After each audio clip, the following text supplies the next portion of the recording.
Mutual fund SIP is a scam.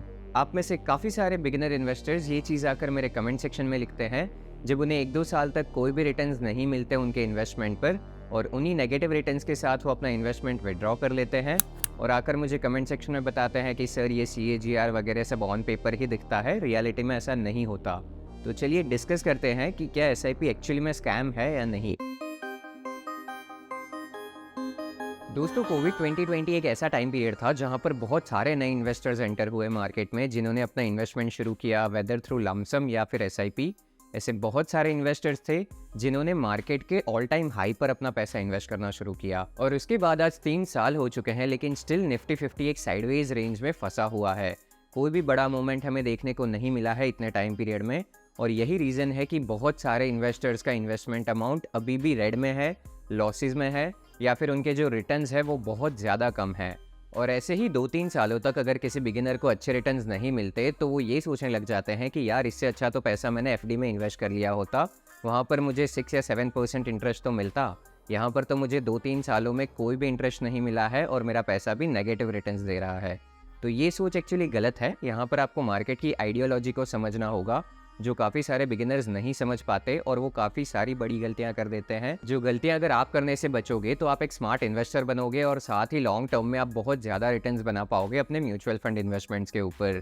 तो चलिए discuss करते हैं कौन सी है ये गलतियां जो आपको नहीं करनी है। वीडियो में आगे बढ़ने से पहले प्लीज़ चैनल ज़रूर सब्सक्राइब कर लेना, क्योंकि हमें जल्द से जल्द 1000 सब्सक्राइबर्स की फैमिली कंप्लीट करनी है। तो आज ही मेरी फैमिली का हिस्सा बन जाओ एंड पोस्ट नोटिफिकेशन बेल भी ज़रूर ऑन कर देना, ताकि कोई भी इंपॉर्टेंट वीडियो अपडेट आपसे मिस ना हो।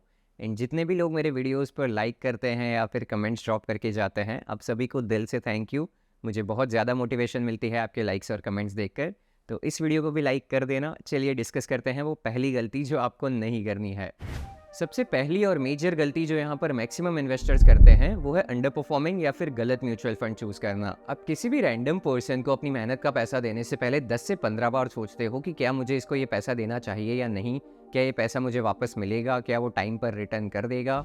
तो यही चीज़ आप म्यूचुअल फंड में इन्वेस्ट करते वक्त क्यों नहीं सोचते। जहां आप अपना पैसा 5 से 10 सालों के लंबे टाइम पीरियड के लिए इन्वेस्ट करने वाले हो, तो वहां पर रिसर्च एंड एनालिसिस बहुत ज़्यादा ज़रूरी हो जाता है।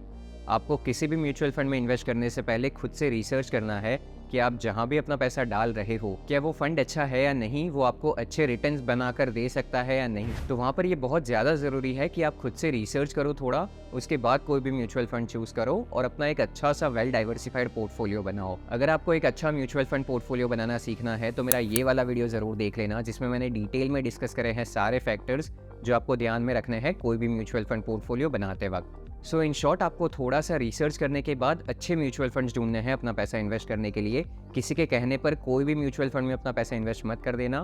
खुद से पहले थोड़ा सा रिसर्च करना, उसके बाद इन्वेस्ट करना। सेकंड मिस्टेक जो ज़्यादातर इन्वेस्टर्स करते हैं वो है investing at wrong time.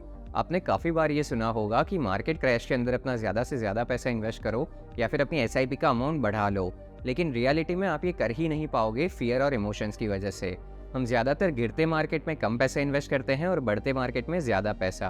But thankfully इसका भी एक सोल्यूशन है, जो कि है स्मार्ट एसआईपी। स्मार्ट एसआईपी में जब भी आपका पैसा कटता है तो वो सबसे पहले एक डेट फंड में इन्वेस्ट होता है, और यहाँ पर एएमसी का एक स्पेशल एल्गोरिदम होता है जो मार्केट के सारे ही डाउनफॉल्स को ट्रैक करता है और आपका ज़्यादा से ज़्यादा पैसा मार्केट के बॉटम लेवल्स पे इन्वेस्ट करता है, जिससे आपके रिटर्न्स लॉन्ग टर्म में और ज़्यादा बेहतर बनते हैं।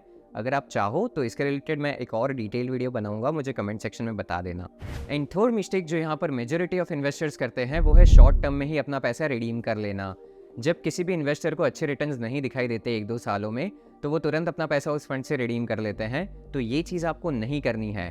फर्स्ट स्टेप आपको ज़रूर ध्यान में रखना है कि आपको एक अच्छा म्यूचुअल फंड चूज़ करना है, और जब आपने एक अच्छा म्यूचुअल फंड ही चूज़ किया है तो आपको उस फंड के ऊपर भरोसा होना चाहिए। आपको उस फंड को 5 से 10 सालों का टाइम देना पड़ेगा, मिनिमम 5 इयर्स का टाइम आपको देना पड़ेगा। इक्विटी म्यूचुअल फंड्स बने ही लॉन्ग टर्म व्यू के लिए है। अगर आप अपना पैसा 5 से 10 सालों तक इन्वेस्टेड रख सकते हो तो ही इक्विटी म्यूचुअल फंड्स में अपना पैसा इन्वेस्ट करो, वरना आपके लिए डेट फंड्स एंड बॉन्ड्स भी हैं जहां पर आप अपना पैसा इन्वेस्ट कर सकते हो, या फिर एफडीज में। आपको पहले ये देखना है कि आपको अच्छे रिटर्न्स क्यों नहीं मिल रहे। क्या ओवरऑल मार्केट डाउन है? अगर निफ्टी 50 भी उस टाइम पीरियड में डाउन है और आपको नेगेटिव रिटर्न्स मिल रहे हैं, तो फिर आपको अपना पैसा रिडीम नहीं करना है।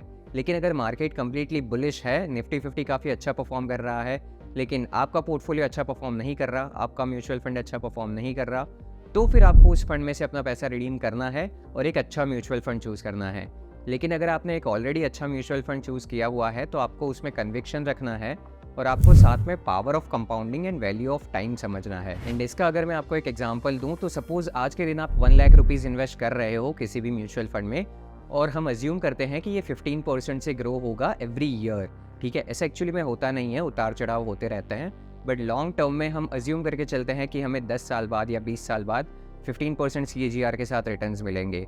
तो आप देख सकते हो जो हमारे 1 साल में रिटर्न्स बनेंगे वो होंगे 15,000 रुपीज़ और 5 इयर्स में जो 1 लाख रुपीज़ हमने इन्वेस्ट करे थे वो सीधा डबल हो जाएंगे, 2 लाख रुपीज़ हो जाएंगे।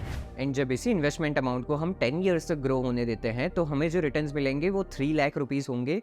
हमारे इन्वेस्टमेंट की टोटल वैल्यू हो जाएगी 4 लाख रुपीज़। एंड अगर 20 इयर्स के बाद हम इस 1 लाख रुपीज़ की टोटल वैल्यू देखेंगे तो वो हो जाएगी 16 लाख रुपीज़। अब आपको यहाँ पर थोड़ा सिंपल सा मैथ समझना है कि जो पहले 5 सालों में आपने 1 लाख रुपीज़ इन्वेस्ट करे थे उसके आपको 1 लाख रुपीज़ रिटर्न्स के फॉर्म में मिल चुके हैं। फिर अगले 5 सालों में आपको उस 1 लाख रुपीज़ पर भी 1 लाख और मिलेंगे और आपके रिटर्न्स वाले जो 1 लाख रुपीज़ थे उसके ऊपर भी 1 लाख और मिलेंगे। यानी आपके टोटल जो रिटर्न्स 10 साल बाद बनते हैं वो 3 लाख रुपीज़ है। और इस सेम वे जब आप 20 साल बाद देखोगे तो आपके जो टोटल 1 लाख रुपीज़ की इन्वेस्टमेंट वैल्यू थी वो 15 गुना हो चुकी है। आपको 15 लाख रुपीज़ के रिटर्न्स मिले हैं सिर्फ 20 ईयर्स में। जहां आपके इन्वेस्टमेंट की वैल्यू 5 सालों में सिर्फ 2x हो रही थी वहीं 20 ईयर्स में वो 15x हो चुकी है। यानी जितना ज़्यादा टाइम आप अपने पैसे को ग्रो होने के लिए दोगे उतने ही ज़्यादा बेहतर रिटर्न्स आप बनाओगे लॉन्ग टर्म में। शुरू में आपको रिटर्न्स मिलने में बहुत देर लगेगा लेकिन बाद में वो जो रिटर्न्स होगा उस पर भी आपको और ज़्यादा इंटरेस्ट मिलता जाएगा और वो पैसा बहुत जल्दी ग्रो होगा। तो आपको ये लॉन्ग टर्म व्यू लेकर चलना है और यही पावर ऑफ कंपाउंडिंग ना ब्रेक हो इसलिए अपना पैसा शॉर्ट टर्म में मत निकाल लेना। हाँ, आप फंड ज़रूर स्विच कर सकते हो, अगर आपका फंड अच्छा परफॉर्म नहीं कर रहा तो स्विच करके किसी बेटर फंड में डाल दो, लेकिन कंप्लीटली अपना पैसा विड्रॉ मत कर लेना अनलेस इट इज़ नेसेसरी। सो ये थी वो मेजर मिस्टेक्स जो आपको नहीं करनी है। अगर आप फिर भी ये गलतियाँ करते हो तो आपके लिए म्यूचुअल फंड सही नहीं है।